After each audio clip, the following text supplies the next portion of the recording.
Assalamualaikum warahmatullahi wabarakatuh. Halo semuanya, perkenalkan kami dari kelompok 8 pada mata kuliah Psikologi Pendidikan. Di sini kami akan menyampaikan materi mengenai teori belajar sibernetik. Namun sebelum itu, perkenalkan nama saya Hana Afriza dengan NPM 234 030 2143. Perkenalkan, nama saya Winda Ayu Kartikasari dengan NPM terakhir 2115. Perkenalkan, nama saya Rita Kumalasari, NPM terakhir 2125. Assalamualaikum warahmatullahi wabarakatuh. Perkenalkan, nama saya Rasid Gilang Ramadan, NPM terakhir saya 2139. Nah, pertama-tama kita harus tahu nih arti teori belajar sibernetik. Jadi, teori belajar sibernetik adalah teori belajar yang paling baru dari semua teori belajar yang telah kita kenal. Teori ini berkembang sejalan dengan perkembangan teknologi dan ilmu informasi.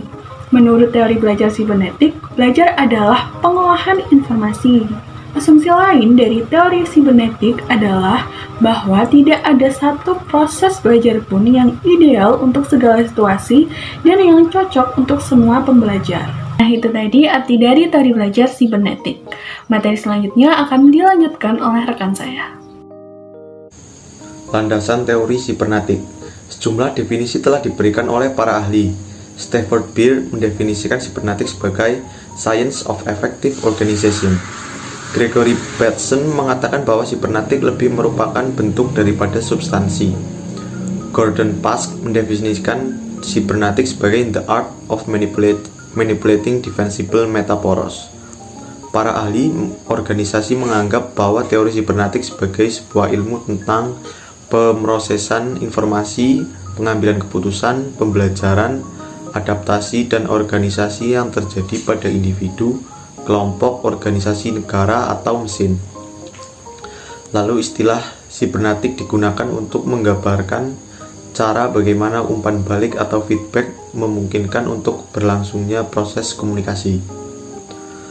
Menurut Capra, sistem sibernetik terwujud dalam berbagai bidang, yaitu bidang ekonomi yang dikenal dengan konsep invisible hands, dalam bidang kekuasaan yang terwujud dalam konsep check and balance di konstitusi.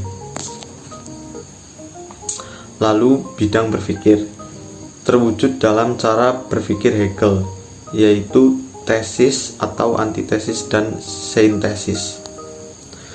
Sibernetika adalah teori sistem pengontrol yang didasarkan pada komunikasi atau penyampaian informasi antara sistem dan lingkungan antar sistem. Pengontrol dari sistem berfungsi dengan memperhatikan lingkungan. Prinsip dasar teori sibernetik yaitu menghargai adanya perbedaan, bahwa suatu hal akan memiliki perbedaan dengan yang lainnya, atau bahwa sesuatu akan berubah seiring perkembangan waktu. Pembelajaran digambarkan sebagai input, proses, dan output. Sekian. Di sini saya akan menjelaskan mengenai past and good dalam teori sibernetik. Menurut past and good, bagaimana cara membedakan cara berpikir menyeluruh atau holistik dan serial atau serialis. Cara berpikir menyeluruh adalah berpikir yang cenderung melihat ke depan atau langsung ke gambaran lengkap dari sebuah sistem informasi, atau cenderung mempelajari sesuatu dari yang tahap paling umum, kemudian bergerak ke arah yang lebih khusus atau rinci. Sedangkan cara berpikir serialis sama dengan pendekatan algoritmatik, namun cara berpikir menyeluruh tidak sama dengan pendekatan heuristik. Teori sibernetik lebih menekankan pada sistem informasi yang akan dipelajari, tetapi kurang memperhatikan bagaimana proses belajar yang berlangsung, sehingga teori ini dianggap sulit untuk dipraktekkan. Aplikasi dalam kegiatan instruksional teori ini adalah sebagai berikut.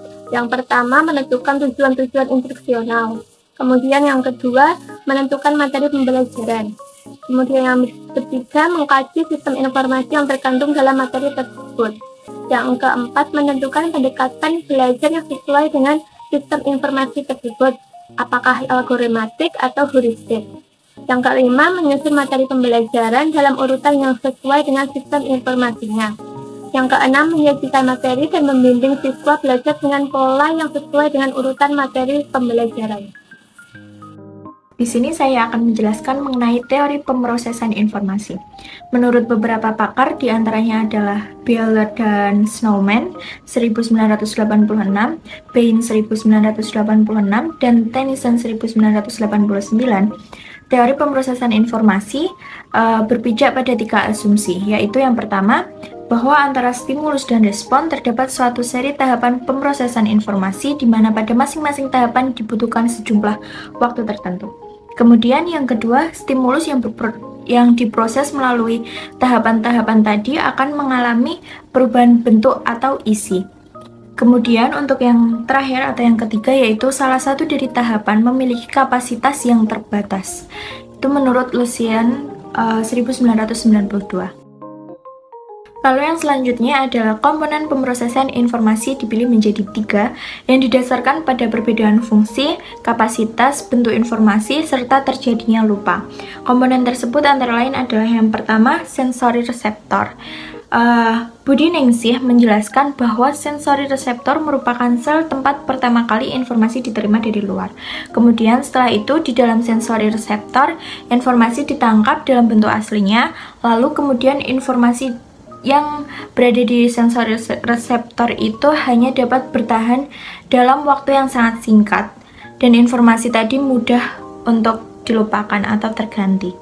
Kemudian yang kedua ada working memory. Diasumsikan bahwa working memory ini mampu menangkap informasi yang diberi perhatian lebih oleh individu. Karakteristik working memory yang pertama adalah ia memiliki kapasitas yang terbatas. Kemudian yang kedua adalah informasi dapat disandi dalam bentuk yang berbeda dari stimulus aslinya. Dan untuk yang terakhir yaitu long term memory.